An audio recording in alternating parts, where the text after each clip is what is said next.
आता हे सगळं सुरू आहे, तुम्ही म्हणता राजकारणात तर यायचंच नाही, उद्या लोकसभा निवडणुकात तोंडावरती आलेले आहात, जो समाज तुमच्या पाठीशी उभा राहिला आहे तो उद्या तुम्हाला म्हणणार आहे ना की पाटील कुणाला मतदान करायचं, किंवा तुम्ही सांगितल्याशिवाय समाज आता मतदानसुद्धा करणार नाही, त्यावेळेला काय सांगाल तुम्ही?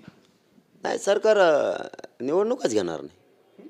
नाही नाही, मराठा आरक्षणाचा एवढा ज्वलंत प्रश्न सुटल्यावर म्हणतोय, समजा मराठा आरक्षणाचा प्रश्न सुटला, नंतर निवडणुका जाहीर झाल्या, निवडणुका लागल्या, त्यावेळेला हा जो सगळा कोट्यावधीचा समाज आहे तुमच्या पाठीशी थांबलाय, तो तुम्हाला विचारल्याशिवाय मतदान करणार नाही.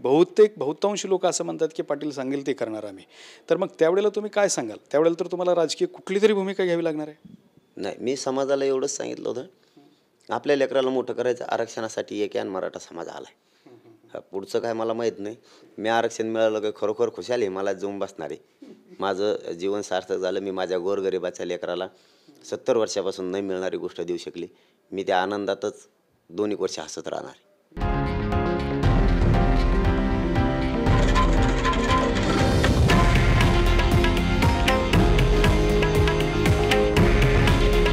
हे आहे देशातील नंबर 1 न्यूज नेटवर्क आणि आपण पाहत आहात TV9 मराठी. काळजी तुमची, हित महाराष्ट्राचं.